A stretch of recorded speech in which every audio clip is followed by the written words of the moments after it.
Welcome to Week and Geek, your new comics preview for July 3rd. I'm Mike Ortiz. I'm the Chris Brown. What do you got? Well, it's kind of a lighter week this week, Yeah. kind of a light holiday week. So, we've got a little bit of a reprieve, after last week's nonsense of 95 some odd titles or whatever. That was quite a week. So this week I'm going to lead off with Catalyst Comics. Number 1, this is by Dark Horse Comics. It's got a great Rafael Grampa cover. His stuff is really awesome. I wasn't really sure what this was, but I knew it was something that I was interested in, so I kind of flipped through it here. This is a reboot of the Comics Greatest World from basically their superhero universe that they were trying to do in the 90s that had X and Barbed Wire, Ghost, Titan, and a few of those things. So it looks like this is Titan, maybe right here in the beginning. It says there's American Icon, Golden City Protector, so what do we got? And then the Agents of Change. So it's a bunch of different, like three different short stories, it looks like, kind of, revamping that Comics Greatest World. Now, they did have I thought X was back in his own title. Came back and Ghost ago. Also, I thought, had. Ghost never really went away. Ghost kind of kept getting series over the last couple of years. That's the only one that kind of lingered beyond the end of the rest of them. But, interesting. But yeah, it looks interesting. It's got Joe Casey does the writing here. And, he's that guy, man. He cramps stuff out like Stephen King. He's just constantly got stuff. Now, half of his stuff never finishes. Yeah, I was going to say, where's what's that one he did with the Metal Men guy? That's the one with the guy that people were stealing his ideas and putting them on like Science Genius eBay. Yeah. I don't know, but I really liked that book. That was a great book. The Great something. Yeah, the Great Unknown? Maybe. I don't know. Something like that. It's been so long, I don't even remember what it was. Get on that. Next, I'm looking at Superior Foes of Spider-Man. I'm mostly interested because it's a Nick Spencer book. And I've liked some stuff that Nick Spencer's done. I didn't think you'd touch anything with the word Superior and Spider-Man in them. Well, it's the Superior Foes of Spider-Man, so maybe one of them will kick Dan Slott's ass. I don't know. I'm willing to try the villains here. As long as Peter's not in one of their bodies, I think we're probably okay. Wouldn't the Superior Foes of Spider-Man be good guys, since Spider-Man's technically a bad guy? I don't know. I think they like the adjective. We're lucky it's not the uncanny superior foes of Spider-Man at this point. When does he become amazing again? I don't know. Right about the same time Amazing Spider-Man 2 comes out. When it will have, half of the superior foes that are in this book. Next, I'm looking at Detective Comics number 22. This is written by John Layman. I really enjoy his run right now. I think I'm an issue behind. I got out of the Emperor Penguin stuff. I got past that story and really, really enjoyed that. And it looks like there's probably not as many crossovers that they're going to shove down John Layman's throat now. So maybe he can just be a little patient. Until Villains Month in September. Right, and then, none of the heroes are around, and then it's all villains, and it's always something with these guys. But I do think Layman's been doing a really good job with Batman. I really like his writing, as evident by the fact that I constantly have one of his books in my stack to some degree. Then I'm looking at Green Arrow number 22. I've really been enjoying this Green Arrow book. As we've said before, it has a similar vibe to Hawkeye. Andrea Sorrentino is doing just some really awesome similar artwork. Art elements and kind of the monochrome in some areas. Now, he was going back to the island or something, wasn't he? I think I'm an issue behind, but there was that one villain that was going after him that had some kind of a connection to his dad. Now we've got Count Vertigo. Oh, is that someone that's been around before? Yeah, that's an old character. Is that okay? I'm unfamiliar with Count Vertigo. It almost sounds like a bad SCTV character. But cool book, really, really good stuff. I've been enjoying it. I think Jeff Lemire's really knocking this one out of the park. Then I'm going to get into some of my Image stuff here. I've got 10 grand. This is issue 3. I'm surprised I'm still reading this because I've got my my beefs with J. Michael Straczynski's writing. But this is kind of interesting, and I really like Ben Temple-Smith's art on this. It's kind of weird. It's got kind of an angel demon sort of backstory in here, but there's a guy that's trying to take someone out that has kidnapped someone that this girl is close to, but again, it's not quite what it looks like. There's weird demons and nonsense, which fits perfect with Ben Temple-Smith's artwork because he does some really weird, creepy stuff. And so it's good. I've been enjoying it, and I'm probably make it through. Is this not going, or I don't know. I don't know either. If it's a mini-series, I'll make it all the way through. If it's not going, we'll see. Go to the first arc. Yeah, just J. Michael Straczynski is generally on probation with me. You probably don't have to worry because it's only going to go 4 issues before there's a year-long break. Right, and then the character just starts walking. And then I'm looking at Thief of Thieves number 15. I like this book. This should be the beginning of a new story arc, correct? Writer Andy Diggle. So yeah, it's a new writer. We like Andy Diggle stuff when he's not writing superheroes. Or maybe I'm just speaking of me. His indie stuff's been pretty good. He's done some really interesting things lately. And so now he's going to do a heist story, which I think is cool. And that's one of the things I really like about this book is the way it goes in story arcs. And, Kirkman will work through the story, but then he brings on a different writer to give that kind of their own flair and their own feel to it. Cool. And it's been good. It's always the same artist, though, right? Isn't it all? It is, I believe so. Yep, yeah. Really he's been consistent all the way through. If you like guys like Michael Lark and Sean Phillips, Sean Martinborough is pretty much in the same school of kind of noir character. He's a little cleaner style. He is cleaner and a little. The colors are a little brighter than what you get on some of that. That's not Sean Martin. That's not his fault. Yeah. Right. Then I've got Invincible Universe number 4. That last issue got a little weird on me. I didn't know what was going on. There was some weirder stuff, and obviously they're going to go in the direction they're going here. Before it sort of seemed like it was what's his name's book? What is that guy's name? Silas or Cyrus or what? It seemed like Cecil. That's what it is. There was a lot of stuff going on with him, and then there was they kind of took this weird break with this weird character doing some stuff, and so I don't know what's going to go on here, but I like the idea. Well, I haven't liked Guarding the Globe, and it didn't. I don't know. I just didn't care as much about those characters. This feels more like an Invincible book again than those others did. So I've enjoyed the first 3 issues at least. That 3rd issue was weird, but I liked it. Then I've got Shadow Man number 8. We got some Master Dark stuff. Things are getting crazy. This is written by Justin Jordan. It's been cool. It's starting to get a little better for me. Before I was saying it's not really the Shadow Man that I grew up with, and it's still not. Mm-hmm. But it is a dark, spooky kind of horror book, and I like that. It's a little bit more straight horror than that the original run, which was more kind of it was more of a 90s book where you had he was a jazz musician and it kind of had all that in there, and it had a New Orleans flair and was doing more of that sort of more of the Anne Rice horror mixed in with 90s superhero stuff. And this seems to be playing straight horror a little bit more. Good book. I like it.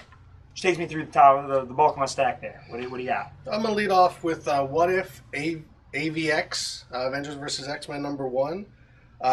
From the title you can tell this is a what if book, which means it's going to start off with the AVX story and then go in another direction. How it could see, I liked it better when what ifs would actually tell you what they were going to do in the title. Like, what if the Hulk had Bruce Banner's brain? All we know is that this is basically an alternate take on A versus X, and what they always do with these is show you that if things had gone a different way, it would be much, much worse. So I'm sure at the end everybody's going to die because that's kind of what they do. They never show here the Marvel Universe would have been much better if it ended like this. They never. Oh, yeah, we got a helicarrier blowing up and Magneto causing some trouble. But I usually like these because the writers are free to kill whoever they want, to do whatever they want, to kind of add a level of drama that we know we're not going to get in the real book. Here we can actually get something a little different. And it's Jimmy Palmiotti, who's a pretty good writer. Giving this a shot. It just feels too soon. That's what they're doing these days. Yeah, what if we ended the story we just ended last week differently? Just wait a couple months. It's What If Age of Ultron, which was kind of a what if. Right. What if Age of Ultron never happened? That'll be it. Next up, we've got Action Comics number 22. This is Scott Lobdell's first issue, taking over from, who was it? Andy Diggle, and then what's his name? Yeah, right? The guy the artist drawing a lot of Batman stuff. Yeah, I can't remember who. But anyway, it looks like he's tying this in with his Hector Hammond stuff that's going on. I don't know if they're going to start bouncing back and forth. This is his first issue. On those. There's no triangles yet. This is kind of the unofficial. I don't believe Lobdell is the official permanent. They just haven't announced who the new creators are. I hope not. I'm not a fan of his. Probably going to be announced at San Diego, I'll bet. But yeah, with all this attention on the Man of Steel, you think they would get their Superman house in order a little bit better. I thought what he's doing on Superman is okay. What he's done that's been very interesting that you haven't seen in a while, he's kind of reintroduced classical thought balloons and third-person narration. All right. Which is something we haven't seen in comics in a while. Wow. That's kind of neat. But still, yeah, it's the stories aren't really setting me on fire. This is kind of like I'll kind of get this until we find out who the next creative team is, and then if it's somebody good, we'll stick around. Next up, Green Lantern number 22. Speaking of new creative teams, this is Robert Vendetti's second issue. The core has been drastically depleted because of all the horrible stuff that's been going on in the last several years, from the war of this and the wrath of that. So they've got new recruits, but it turns out the new recruits, a lot of them don't want to actually be Green Lanterns. The issue ends with them saying, "Can we get these rings off and go home?" Because they got recruited right when O was being attacked by Larfleeze.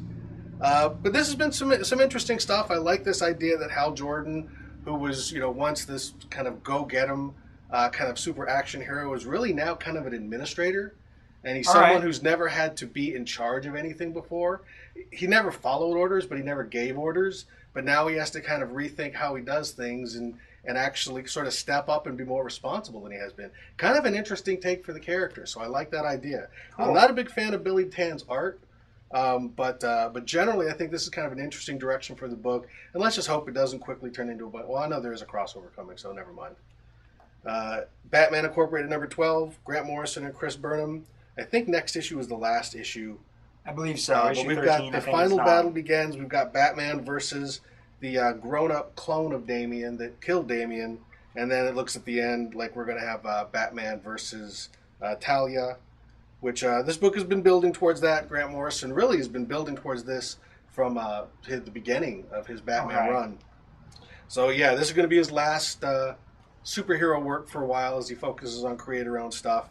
But this has been a good book so far, and I'm glad that at least so far it looks like they're just ending it when he's done and not continuing it with a new. I think there's an annual or a special or something, but yeah, this is Grant Morrison's take. So let it die when he goes.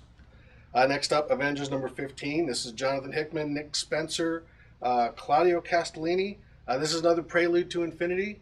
I don't know what's going on other than they are going to be building towards the Infinity crossover, which I'm looking forward to. Yes. This has been a great book. We've mentioned this book many times. Hickman got a slow start, but then he really got things going. He's cooking now, yeah. Yeah, so now we've got, there's something wrong with the world, with the universe, and the universe is reacting, and I'm sure it ties in with Infinity and Age of Ultron and all the other stuff that's going on. When the High Evolutionary was saying, he had a plan for those kids. Yep. So there's a lot of stuff going on in this book, and it's really good stuff. It's kind of hard to summarize because it's all one big story like he did with the Fantastic Four. But and he's taken 2 books to do it, essentially. Yeah, like he did with the Fantastic Four, Fantastic Four and FF. So yeah, really good stuff. If you like the Avengers, if you like what he did on the Fantastic Four, you really should be picking up this book. Next up, Earth 2 number 14. James Robinson and Nicola Scott continue on this book. I made it through like the Dr. Fate stuff, which was good. Last couple issues, there was like an origin of the Atom, which I really wasn't that interested in. Okay. The introduction of the new Batman, which is kind of interesting, but they really just, even though he was like the cover and that was the big deal, he's really in the book only a few pages. But that's tell you who it is? No, that's the mystery. Okay. Who is this new Batman? So far the book's been pretty good, but it's kind of on this weird probation now because Robinson's leaving, so obviously all the plans that he had are not going to continue. So we'll see. So Batman's going to be in Ned Leeds. Yes. Or Kaiser Soze. Next up, we've got Daredevil Dark Knights number 2. The first issue of this was really good. I liked it. It was really good. This is like old-fashioned, simple, doesn't cross over with anything. You don't know exactly where it's set in continuity, but it's like an old Daredevil story. But yeah, this was an old school Daredevil story. Daredevil helping people, but it's a different tone than the regular book, which is a little bit lighter. This actually kind of harkens back to some of the darker Daredevil stuff. The title's Dark Knights. Well, I like the whole thing. Basically Matt Murdock gets attacked. Yeah. He wakes up in the snow. Someone finds him. Yep. They don't know who he is. Walt's sitting in the snow. They grab his briefcase, though. Yeah. And when they crack it open, like, uh-oh, I think we just found Daredevil. And I got to say, Lee Week's artwork in this is fantastic. Yes. So really great stuff. If you're a Daredevil fan, especially if you're kind of an old school Daredevil fan, if you're reading the regular book, I don't see why you wouldn't be reading this. Next up, Guardians of the Galaxy, Tomorrow's Avengers. This is all by Bendis, I believe. Is it just origin stories for the characters? Is that? I don't know if they're origin stories or if they're just stories about. It's an anthology book. I think these were originally digital shorts Gotcha. what Marvel did. You know how DC's been doing that lately? They put them up as a digital thing, and then they publish it in print. So I think that's what this is. I'm not positive about that. But these are either origin stories or just stories about the individual characters. It's an anthology. Each character has a different artist doing it. Some of that art looks really great, too. Yeah, some fantastic artwork. So if you like the Guardians of the Galaxy, you want to see them all kind of in these individual solo stories, give it a shot. I mean, it's all by Bendis. It all ties. It's probably not necessary, but it's just going to add a little bit of flavor and let you kind of find out a little bit more about the characters. If you're enjoying the characters as it is already, no reason you shouldn't pick it up. It is by the same writer. Right, yeah. I mean, and, you know, they call it Tomorrow's Avengers. They've been kind of calling the Guardians Tomorrow's Avengers because they want to make it seem like they're part of the Avengers, but they're not. But anyway, it's fun. They're going to tie it into the whole movie thing. Yeah, I know. But in any event, still, it's a good book. So that's my stack. Well, that brings me to the top of my stack here. This was a book that Marvel had solicited quite some time ago. They've canceled it a number of times because they had licensing problems with it. And then they managed to put it out in a great timely fashion without telling us when they're going to put it out. So I have adjusted my numbers on this thing so many darn times because, it's a go, then it's canceled. Now we're going to do it. No, now it's off. This is Dexter #1. This is written by Jeff Lindsay, the author of the Dexter novels. And it's part of the hang-up was the fact that they couldn't make the characters look like they look on the show. Right. Which, okay, that's fine. But, I just wish they had let us know that when they finally got the thing out, they were going to put it out the same week the Dexter premiere just hit. Gee, people are probably going to be excited about it. They were excited about it before, but when you delay the thing 4 times, people start to lose interest. You think they would have targeted putting it out when the show came out in the very first place? I don't know what they're doing. But it is written by Jeff Lindsay, so it's going to be more the novel Dexter and not the show Dexter. This is not the show. Of the show. This is a very different Dexter. He does not look like Michael C. Hall. It's different. So, that is my top pick. What are you looking at? I'm looking at Satellite Sam from Image Comics. This is Matt Fraction and Howard Chaykin. I'm iffy about this. This was a tough week to pick a top pick. I know both of us kind of struggled. It sounds interesting, but it's the black and white Howard Chaykin artwork that I'm a little unsure of. See, it's going to appeal to a specific audience. Yes, and I've been a fan of both of these creators, and I've also hated stuff that they've done.